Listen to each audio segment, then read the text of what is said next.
Bonjour à tous, alors aujourd'hui on se retrouve dans cette vidéo pour vous présenter tout mon rangement et ce que j'utilise pour le dessin. Donc voilà, ce sont vraiment en fait toute cette tour là. Donc en fait cette tour là c'est mon père qui me l'a fabriquée, donc en bois. Donc par contre je ne ferai pas de vidéo là-dessus parce que c'est vraiment trop long à expliquer. Mais il y a une personne qui a fait une vidéo un petit peu de ce type que je vous mettrai en barre d'infos. Donc pour le matériel, je mettrai tout en barre d'infos, mais la plupart vous pouvez le retrouver en magasin de loisirs créatifs artistiques. Donc voici comment se présente ma tour. Donc j'ai plusieurs sortes de feutres noirs. Donc tout d'abord j'ai les feutres Posca qui sont vraiment super, c'est ceux que j'utilise le plus. Ils marchent vraiment super bien, enfin je les aime beaucoup et en plus ils ont en plusieurs couleurs et bon là je vous présente les noirs. Ensuite j'ai les feutres de chez Micron qui sont des feutres qui sont très bien, qui ont des pointes très fines, des pointes plus épaisses et que j'aime beaucoup.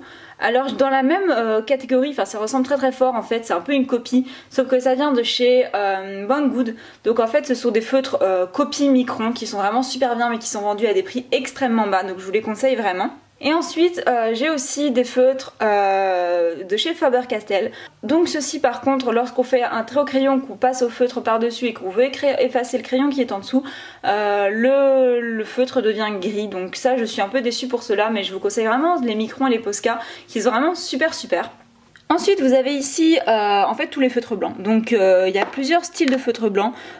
J'utilise beaucoup les Posca parce que je trouve que ce sont les feutres qui ont la meilleure pigmentation. Donc j'ai plusieurs tailles de feutres blancs, donc des plus épais, des moins épais. Aussi les Uniball Signaux qui sont aussi pas mal, mais je trouve que la couleur est moins opaque, donc le blanc ressort moins, surtout sur du papier noir.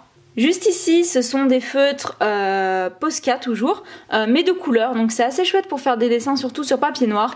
Donc ce sont des feutres, voilà j'ai plusieurs couleurs, on en vend pas mal de couleurs, par contre ça coûte assez cher, mais vraiment ça donne un résultat vraiment très bien sur des feuilles de couleur, le résultat est vraiment top. Juste à côté, ce sont tous les feutres en fait métallisés. Donc il y a du doré, de l'argenté, du rose, un peu toutes les couleurs.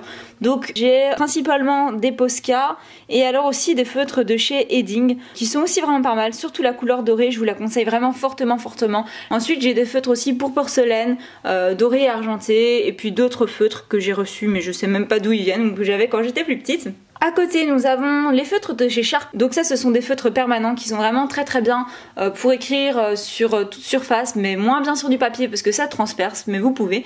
Donc là aussi ils ont des très belles couleurs. Ici on a tous les crayons, en tout cas tous mes crayons que j'utilise et qui sont de bonne qualité. Donc on a tout d'abord les crayons aquarelles de chez Derwent qui sont vraiment très chouettes. Et alors aussi j'ai les crayons polychromos de chez Faber-Castell qui sont vraiment très bien. J'ai d'ailleurs fait une vidéo à ce propos là, je vous la mets en barre d'infos, n'hésitez pas à aller la voir. Mais donc ces crayons, ce sont deux gammes de crayons vraiment de bonne qualité qui sont vraiment très bien. Juste ici, ce sont toujours des crayons, mais alors là vraiment des crayons bas de gamme que j'avais limite quand j'étais petite et que j'ai mis dedans parce qu'il y avait de la place. Ensuite ici on a trois carrés, en fait ce sont tous les feutres à alcool. Donc tout d'abord les feutres à alcool de chez Pro Marker, donc évidemment j'ai pas toutes les couleurs mais j'en ai quand même quelques-unes. Donc en fait ce sont des feutres qui permettent de faire des mélanges entre autres, donc ça permet vraiment de faire de jolis dégradés. Donc ça aussi ce sont des feutres qui ne font pas de traces, donc ça donne vraiment un très joli résultat. Et ensuite j'ai tous les feutres à alcool mais de chez Action, donc tout ceci et ceci. Donc d'ailleurs j'ai fait une vidéo comparaison de ceux de chez Action et de chez Pro Marker, je vous conseille d'aller la voir si vous l'avez pas vu. J'explique un peu vraiment pour savoir si les feutres de chez Action sont bien ou si au contraire la qualité est pas bonne. Donc je vous conseille vraiment d'aller la voir, on peut être vraiment assez surpris. Et alors j'ai aussi les feutres de chez Flying Tiger, parce que je sais pas si vous connaissez, mais c'est une marque qui vend vraiment de tout à des prix vraiment très bas. Et ils ont aussi fait une petite collection de feutres à alcool, donc j'ai juste 3 marrons et ils sont vraiment pas mal non plus. Ici j'ai les feutres de la marque Koi, je sais pas comment ça se dit quoi ou Koi. Pour faire de la calligraphie ils sont vraiment très bien. Et ce que j'aime beaucoup chez ces feutres ce sont les couleurs. Les couleurs sont vraiment extraordinaires, j'ai jamais vu des couleurs comme ça, ce sont vraiment des couleurs très différentes des autres marques. C'est vraiment ça que j'aime beaucoup chez ces feutres. Et voilà, on sait faire beaucoup de choses avec et je les trouve vraiment super chouettes. Ensuite, ici, ce sont des feutres de chez Faber-Castell. Donc là, j'ai plusieurs couleurs dans les tons de gris et de bleu. Je les aime moins, je trouve qu'ils font beaucoup de traces sur le papier, donc ça c'est dommage. Mais les couleurs de bleu peuvent vraiment être très jolies. Ensuite, tout ceci en fait ce sont tous des feutres de chez Edding. Donc tout d'abord ici vous avez les feutres à pointe fine qui sont vraiment très bien pour surtout les cours. Je les utilise beaucoup en cours pour faire des petites annotations, pour faire des petites flèches et tout. Et ils ont vraiment des couleurs, beaucoup de couleurs très variées. Ils sont vraiment super pour ça. Ensuite à côté vous avez les feutres à pointe pinceau, donc ça aussi c'est vraiment très chouette, surtout pour faire de la calligraphie. Les couleurs encore une fois sont très jolies.